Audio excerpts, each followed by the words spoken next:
Hello दोस्तों, स्वागत है आपका फिर से एक नए वीडियो में। मैं CSY शोध करता हूँ आपके अपनी YouTube channel study with CSY में। जैसा कि हम नया एक सीरीज का रिवीजन कर रहे हैं कंटिन्यू। अभी तक हमारी 2 क्लासेस हो चुकी हैं। प्रैक्टिस सेट 1 और 2 का हमने अच्छे से रिवीजन किया है। यदि आपने उन क्लासेस को नहीं देखा है तो आप उनको देखें, और चैनल पर यदि आप पहली बार विजिट कर रहे हैं तो चैनल को सब्सक्राइब करके जुड़ जाइए। आज है हमारा प्रैक्टिस सेट नंबर 3। आज हम प्रैक्टिस सेट 3 का रिवीजन करने वाले हैं। सबसे पहले 5 रिवीजन प्रश्न। झावेरी बहनें भारत के किस शास्त्रीय नृत्य से जुड़ी हैं? तो ये मणिपुरी शास्त्रीय नृत्य से जुड़ी हैं। कौन सी हैं? झावेरी बहनें नयना, दर्शना, रंजना और सुवर्णा, यह इनके नाम हैं। संगीत नाटक अकादमी का मुख्यालय कहाँ स्थित है? तो यह न्यू दिल्ली में स्थित है। इसके बाद दूसरे एशियन गेम्स कहाँ हुए थे? तो मलीना में हुए थे 1954 में।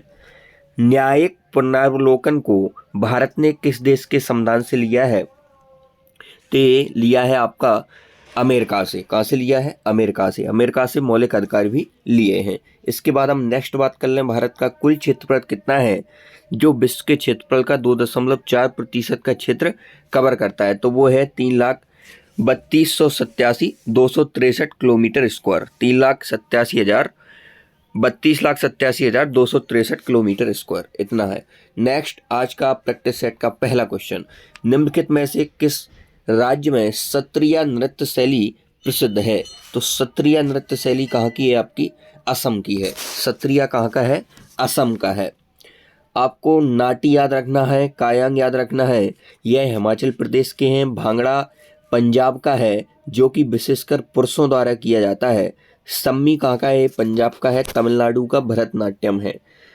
यह लोक नृत्य है असम के। और फोक डांस की यदि बात कर लें, असम के बिहू, बगरम्बा और देवधनी। बिहू, बगरम्बा और देवधनी, यह सभी भी असम के प्रसिद्ध लोक नृत्य हैं। सत्रिया को सन 2000 में शामिल किया गया था। इसके फाउंडर हैं श्रीमंत शंकर देव। तो शंकर देव किससे संबंधित हैं? सत्रिया नृत्य से संबंधित हैं। नेक्स्ट क्वेश्चन की यदि हम बात कर लें, अगले क्वेश्चन की उससे पहले और शास्त्रीय नृत्य यदि हम रिवाइज कर लें तो कथक कहाँ का है? तो विशेषकर उत्तरी भारत, उत्तर प्रदेश का है। इसके बाद मणिपुरी मणिपुर का है। इसके बाद उड़ीसी उड़ीसा का है। और आंध्र प्रदेश का कुचिपुड़ी है। केरल का मोहिनीअट्टम है। तमिलनाडु का भरतनाट्यम है। कथकली, मोहिनीअट्टम, ये दोनों कहाँ के हैं? केरल के हैं। उड़ीसी उड़ीसा का है, कुचिपुड़ी आंध्र प्रदेश का है और कथक यूपी का है। नेक्स्ट, अगले क्वेश्चन की यदि हम बात कर लें, दूसरा क्वेश्चन। मुंडारी नृत्य का संबंध किस भारतीय नृत्य के आदिवासी समुदाय से है? तो मुंडारी नृत्य का संबंध है झारखंड के आदिवासी समुदाय से। बांस नृत्य यदि आपसे पूछे तो ये मिजोरम से संबंधित है। बांस नृत्य। यक्षगान बहुत इंपोर्टेंट है, यह कहाँ से है? कर्नाटक से संबंधित है। भूता आराधना, यह भी कर्नाटक से संबंधित है। चलो और मांचो, यह अरुणाचल प्रदेश के हैं। फगुआ भी झारखंड का है। पाइका भी झारखंड का है। फिरकल भी झारखंड का है। पांता भी झारखंड का है। तो बांस नृत्य कहाँ का है? मिजोरम का है। यक्षगान कर्नाटक का है। चलो और बांचो अरुणाचल प्रदेश के हैं।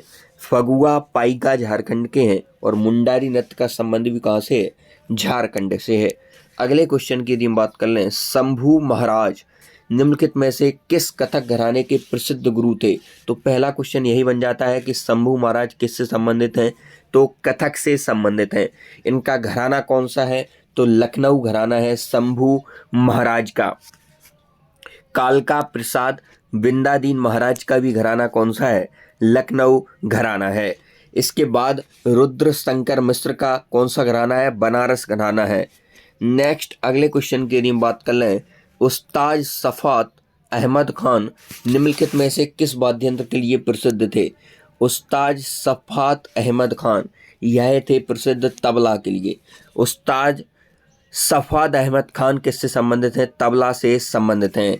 अली खान की यदि बात कर लें तो रुद्र बीड़ा से संबंधित हैं। रागनी शंकर वायलिन से संबंधित हैं। रागनी शंकर किससे संबंधित हैं? वायलिन से संबंधित हैं। तुलसीदास बोरकर, यह संबंधित है आपके हारमोनियम से। किशन महाराज अल्लाह रखा खां जाकिर हुसैन, यह किससे संबंधित है? तबला से। किशन महाराज और जाकिर हुसैन बहुत इंपॉर्टेंट हैं। किशन महाराज, जाकिर हुसैन और अल्लाह रखा खां, यह सभी किससे संबंधित हैं? तबला से। एक बार फिर से रिवीजन कर लेते हैं। आप बस क्लास में अंत तक बने रहिए, आपको पता भी नहीं चलेगा कब आपको सारे क्वेश्चन याद हो चुके हैं, अच्छे से रिवाइज हो चुके हैं कम समय में। उस्ताद सफात अहमद, इनका संबंध है तबला से। रुद्र बीड़ा से संबंधित है अली खान। रागनी शंकर संबंधित हैं वायलिन से। तुलसीदास बोरकर संबंधित हैं हारमोनियम से। किशन महाराज, अल्लाह रखा खां, जाकिर हुसैन, यह संबंधित हैं तबला से। किशन महाराज, अल्लाह रखा खां, जाकिर हुसैन, यह सभी तबला से संबंधित हैं। अली खान रुद्र बीड़ा से संबंधित हैं। रागनी शंकर वायलिन से संबंधित हैं। तुलसीदास बोरकर, यह हारमोनियम से संबंधित हैं। अगले क्वेश्चन की यदि बात कर लें, दौल उत्सव मुख्यतः निम्नलिखित में से किस राज्य में मनाया जाता है? दौल उत्सव, तो यह मनाया जाता है आपका असम में। दौल उत्सव कहाँ मनाया जाता है? असम में मनाया जाता है। छठ पूजा कहाँ मनाई जाती है? बिहार में। बिहुला भी बिहार में मनाया जाता है। इसके बाद बिहू की बात कर लें तो यह असम से संबंधित है। बैसागु रोंगकर, रजनी गबरा, हरनी गबरा, अलिये लिगांग, चाय महोत्सव, अम्बुबाची और देहंग पटका, ये सभी किससे संबंधित है? असम से संबंधित हैं। हरेला की यदि बात कर लें तो हरेला आपका उत्तराखंड से संबंधित है। गुड़ी पड़वा का त्यौहार कहाँ मनाया जाता है? यह न्यू ईयर होता है महाराष्ट्र का, यह महाराष्ट्र से संबंधित है। छत्तीसगढ़ का पोला और हरेली और हरेला, तो हरेली ई की मात्रा इसमें भी है और इसमें भी है, तो हरेली कहाँ का है? छत्तीसगढ़ का प्रमुख त्यौहार है। और ला, बड़ा की मात्रा इसमें है और उत्तराखंड में ही बड़ा की मात्रा, इस प्रकार आप याद रख सकते हैं। तो हरेला उत्तराखंड और हरेली छत्तीसगढ़ और छठ पूजा बिहार। उसके बाद बिहू और चाय महोत्सव, अम्बुबाची, देहंग पटका, ये सभी किससे संबंधित हैं? असम से संबंधित है। गुड़ी पड़वा महाराष्ट्र का है। नेक्स्ट यदि अगली हम बात कर लें, उससे पहले होली के अन्य नाम की यदि हम बात कर लें तो इसे फाल्गुन पूर्णिमा भी कहा जाता है। फाल्गुन पूर्णिमा किसे कहा जाता है? होली को कहा जाता है। फगुआ होली, यह बिहार में इसका नाम है होली का। दौल यात्रा है पश्चिम बंगाल में है। रंग पंचमी महाराष्ट्र में है। मंजन कुली केरल में है। होला मोहल्ला, यह पंजाब में है। होली एक ही है पर होली के अन्य नाम अलग अलग जगहों पर आपको देखने को मिलेंगे। नेक्स्ट अगले क्वेश्चन की यदि बात कर लें, पुरुष क्रिकेट विश्व कप किस वर्ष शुरू हुआ था? तो वर्ल्ड कप जो है पुरुषों का वो किस वर्ष शुरू हुआ था? 1975 में यह शुरू हुआ था। इसके बाद यदि हम बात कर लें 2023 के वर्ल्ड कप की, तो ये विनर रही है ऑस्ट्रेलिया, जिसके कप्तान थे पैट कमिंस, जो कि बॉलर हैं और IPL के 2024 के दूसरे सबसे महंगे खिलाड़ी हैं। और भारत उपविजेता रहा है। यह 13वां संस्करण था जो कि भारत में आयोजित हुआ था। फाइनल मुकाबला नरेंद्र मोदी स्टेडियम में खेला गया था। और 2027 का यदि बात कर लें, आयोजन जिम्बाब्वे, दक्षिण अफ्रीका, नामीबिया में होगा। 1975, 1979 इसमें जीता था वेस्ट इंडीज। कौन जीता था? वेस्ट इंडीज जीता था। उसके बाद 1983 और 2011 ये 2 बार वर्ल्ड कप जीता है इंडिया। और सर्वाधिक बार वर्ल्ड चैंपियन बनी है ऑस्ट्रेलिया, 1987, 1999, 2003, 2007 और 2015 और 2023।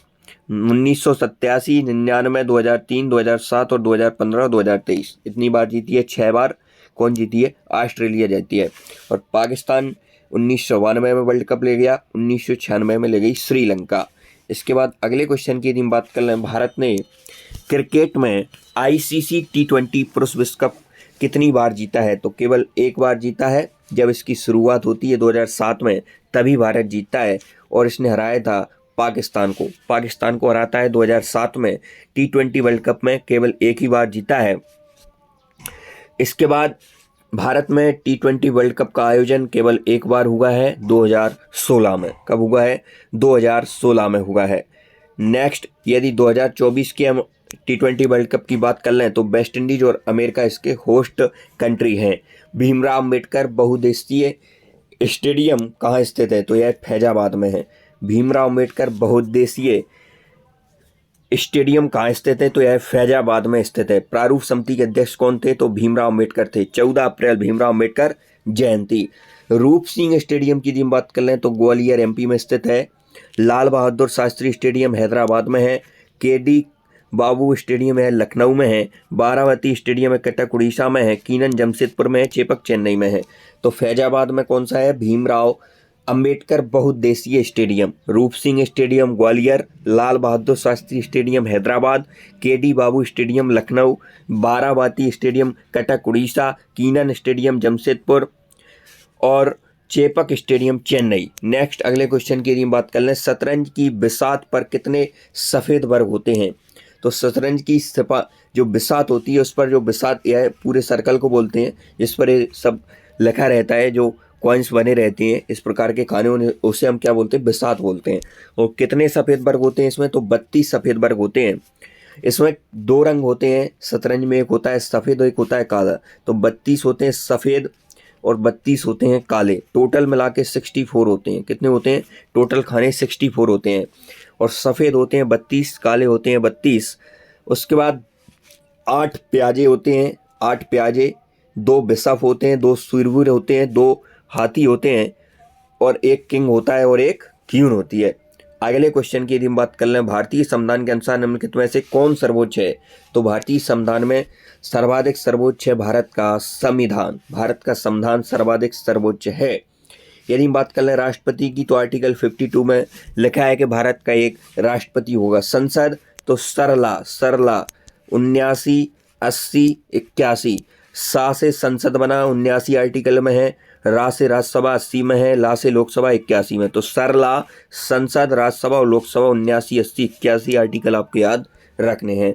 अगले क्वेश्चन की यदि हम बात कर लें, निम्नलिखित उद्देश्यों में से कौन सा एक भारत के संविधान की प्रस्तावना में वर्णित नहीं है? तो विचार की स्वतंत्रता है, अभिव्यक्ति की भी है, विश्वास की भी है। हमारा पूरा एक अच्छे से कंप्लीट वीडियो आया है, प्रस्तावना से कितने क्वेश्चन बन सकते हैं, आप जाइए उसे देख लीजिए, आपके हर डाउट क्लियर हो जाएगा। आर्थिक स्वतंत्रता यह संविधान की प्रस्तावना में वर्णित नहीं है। स्वतंत्रता 5 प्रकार की है। यह रही भारत की संविधान की उद्देश्य का, जैसे हम प्रस्तावना कहते हैं। तो इसमें आपका 3 प्रकार का न्याय है, सामाजिक, आर्थिक और राजनीतिक। तो कितने प्रकार का न्याय है प्रस्तावना में? 3 प्रकार का। उसके बाद आप स्वतंत्रता देख सकते हैं, तो 5 प्रकार की स्वतंत्रता है, विचार, अभिव्यक्ति, विश्वास, धर्म और उपासना की स्वतंत्रता। समता मतलब समानता 2 प्रकार की है, प्रतिष्ठा और अवसर की स्वतंत्रता। अगले क्वेश्चन की हम बात कर रहे हैं, किस वर्ष से भारत के संविधान की प्रस्तावना में 2 शब्द समाजवादी और पंथनिरपेक्ष जोड़े गए? तो प्रस्तावना में समाजवादी और पंथनिरपेक्ष शब्द कब जोड़े गए? 1976, 1976 में। यह कौन सा संविधान संशोधन था? तो 42वां संविधान संशोधन, जिसे हम मिनी कॉन्स्टिट्यूशन भी कहते हैं, लघु संविधान भी कहते हैं। भारतीय संविधान की आत्मा किसे कहा जाता है? तो भारतीय संविधान की आत्मा प्रस्तावना को कहा जाता है। समाजवादी और पंथनिरपेक्ष शब्द कब जोड़े गए? तो आर्टिकल 1976 में जोड़े गए। 42वां संविधान संशोधन था और इसे क्या कहा जाता है? लघु संविधान कहा जाता है। भारत के संविधान की प्रस्तावना में कितने प्रकार के न्याय, स्वतंत्रता, समानता और भ्रातृत्व का उसी क्रम में उल्लेख किया गया है? तो 3, 5, 2, 1 यह इनका क्रम है। पहले तीसरा आएगा, पर सबसे पहले कौन सा आएगा? तीसरा आएगा, फिर 5वां, फिर दूसरा, फिर पहला। इस प्रकार के क्रम में इनका उल्लेख किया गया है प्रस्तावना में। अगले क्वेश्चन की यदि हम बात कर लें, भारत की संप्रभुता के संबंध में निम्नलिखित में से कौन से कथन सही हैं? तो भारत राष्ट्रमंडल का सदस्य है, बिल्कुल सदस्य है। यह 1949 में बना था। नेक्स्ट, राष्ट्रमंडल की सदस्यता के कारण भारत की संप्रभुता कम हो जाती है, गलत है। अगले क्वेश्चन की यदि हम बात कर लें, भारत के संदर्भ में निम्न में से कौन धर्मप्रिय शब्द का सही भाव व्यक्त करता है? तो भारत में राज्य का कोई धर्म नहीं है, यह सही है। नेक्स्ट, अगले क्वेश्चन की यदि हम बात कर लें, इसमें मिलान करना है आपको। ये सभी सिंधु घाटी सभ्यताकालीन स्थल हैं, इनका आपको मिलान करना है। तो मांडा कहाँ स्थित है? मांडा जम्मू कश्मीर में स्थित है। मांडा कहाँ स्थित है? जम्मू कश्मीर में। दैमाबाद कहाँ है? महाराष्ट्र में है। कालीबंगा आपका राजस्थान में है और राखीगढ़ी है आपका हरियाणा में। तो एक बार फिर से रिवाइज कर लेते हैं। मांडा, मांडा आपका जम्मू कश्मीर, मांडा जम्मू कश्मीर, मांडा जम्मू कश्मीर, मांडा जम्मू कश्मीर। दैमाबाद महाराष्ट्र, दैमाबाद महाराष्ट्र, दैमाबाद महाराष्ट्र। उसके बाद कालीबंगा राजस्थान, कालीबंगा राजस्थान, कालीबंगा राजस्थान। और राखीगढ़ी हरियाणा, राखीगढ़ी कहाँ का है? हरियाणा, राखीगढ़ी हरियाणा। मांडा जम्मू कश्मीर, मांडा जम्मू कश्मीर, दैमाबाद महाराष्ट्र, इसके बाद कालीबंगा राजस्थान, राखीगढ़ी हरियाणा। नेक्स्ट अगले क्वेश्चन की यदि हम बात कर लें, यह सबसे उत्तरी स्थल था मांडा, उसके बाद सबसे बेस्ट पश्चिमी स्थल सुतकांगेडोर जो कि पाकिस्तान में आजकल स्थित है। आलमगीरपुर यह सबसे पूर्वी स्थल यूपी में स्थित है। हिंडन नदी के किनारे स्थित है। मांडा चिनाब नदी के किनारे स्थित है। दायमाबाद जो कि महाराष्ट्र में सबसे साउथ एरिया है, यह दक्षिणी स्थल है। गोदावरी रिवर के किनारे है स्थित है। और दास्क नदी के किनारे सुतकांगेडोर स्थित है जो कि आजकल पाकिस्तान में है। नेक्स्ट अगले क्वेश्चन की यदि हम बात कर लें तो हड़प्पा समाधान R37 ये सही है बिल्कुल। लोथल, गोदीवाड़ा, बंदरगाह, डॉकयार्ड था। कालीबंगा आपका जुता हुआ खेत का प्रमाण कहाँ से मिलता है? कालीबंगा से मिलता है। और नर्तकी की मूर्ति कहाँ से मिली है? मोहनजोदड़ो से मिली है। मोहनजोदड़ो को मृतकों का टीला भी कहा जाता है। तो हड़प्पा समाधान R37, गोदी, लोथल, गोदीवाड़ा, डॉकयार्ड, बंदरगाह। लोथल कहाँ है? कहाँ का बंदरगाह? गुजरात में स्थित है। और कालीबंगा जुता हुआ खेत का प्रमाण कहाँ से मिला है? कालीबंगा से मिला है। और मोहनजोदड़ो नर्तकी की मूर्ति कहाँ से मिली है? तो यह आपकी मोहनजोदड़ो से मिली है। अगले क्वेश्चन की यदि हम बात कर लें, लोथल हाथी के दांत का पैमाना भी लोथल से मिला है। मोहनजोदड़ो बृहद स्नानागार, बड़ा स्नानागार कहाँ से मिला है? मोहनजोदड़ो से मिला है। पशुपति की मुहर भी मोहनजोदड़ो से। और दायमाबाद से मिला है ताम्र रथ। अगले क्वेश्चन की यदि हम बात कर लें, मोहनजोदड़ो में बृहद स्नानागार परिसर के तालाब में सीढ़ियाँ थीं, तो उत्तरी पार्श्व में और दक्षिणी पार्श्व में ये सीढ़ियाँ थीं। अगले क्वेश्चन की यदि हम बात कर लें, निम्नलिखित में से हड़प्पा सभ्यता का कौन सा नगर 3 भागों में विभाजित है? तो हड़प्पा सभ्यता का धौलावीरा नगर केवल यही ऐसा नगर था जो 3 भागों में विभाजित था। यह कहाँ स्थित है? गुजरात में स्थित है। और 40वीं यूनेस्को विश्व धरोहर सूची में से शामिल किया गया है। इसके बाद लोथल की बात कर लें तो लोथल एक डॉकयार्ड था, बंदरगाह था, यह गुजरात में स्थित है। अगले क्वेश्चन की यदि बात कर लें, निम्नलिखित में से किसकी पूजा हड़प्पा संस्कृति में नहीं होती थी? नहीं पर आपको विशेष फोकस करना है। निम्नलिखित में से किसकी पूजा हड़प्पा संस्कृति में नहीं होती थी? तो शिव की होती थी, मातृ देवी की होती थी, पीपल की होती थी, लेकिन भगवान विष्णु की पूजा हड़प्पा संस्कृति में नहीं होती थी। 21 नंबर क्वेश्चन, भारत में निम्नलिखित में केंद्र शासित प्रदेशों में से कौन क्षेत्रफल की दृष्टि से सबसे छोटा है? तो सबसे छोटा है लक्षद्वीप। लक्षद्वीप क्षेत्रफल की दृष्टि से सबसे छोटा केंद्र शासित प्रदेश है। और सबसे बड़ा यूटी एरिया की बात कर लें तो लद्दाख है। सबसे बड़ा कौन है? लद्दाख है। इसके बाद अगले क्वेश्चन की यदि हम बात कर लें, इसमें स्टेट और देख लें एक बार, तो सबसे बड़ा राज्य है क्षेत्रफल की दृष्टि से राजस्थान और सबसे छोटा है गोवा। अगले क्वेश्चन की यदि हम बात कर लें, निम्नलिखित में से किस राज्य की सीमा भूटान से नहीं मिलती है? निम्नलिखित में से किस राज्य की सीमा भूटान से नहीं मिलती है? तो मेघालय की सीमा भूटान से नहीं मिलती है। 699 किलोमीटर की बाउंड्री साझा करता है भूटान भारत के साथ। इसकी राजधानी थिम्पू है। इसके बाद अगले क्वेश्चन की यदि हम बात कर लें, नेक्स्ट क्वेश्चन हमारा, निम्नलिखित राज्यों में से किसकी सीमा बांग्लादेश से नहीं मिलती है? तो मणिपुर राज्य की सीमा बांग्लादेश से नहीं मिलती है।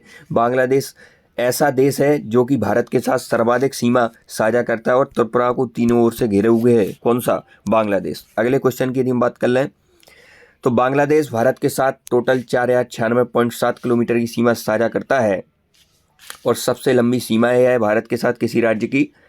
और इसके बाद 3 बीघा कॉरिडोर जो सोमा संविधान संशोधन हुआ था 2015 में, वह भी भूमि संशोधन किसके बीच हुआ था? भारत और बांग्लादेश के बीच हुआ था। इसके बाद ये यहाँ पर आप देख सकते हैं अरुणाचल प्रदेश, नागालैंड, मणिपुर और मिजोरम, इस प्रकार के जो यहाँ बाउंड्री टच करते हैं इस राज्य से, इस देश से। अगले क्वेश्चन की हम बात करें, निम्नलिखित में से किस राज्य की सीमा बांग्लादेश और म्यांमार से लगी है? तो मिजोरम राज्य की सीमा बांग्लादेश और म्यांमार से लगी है।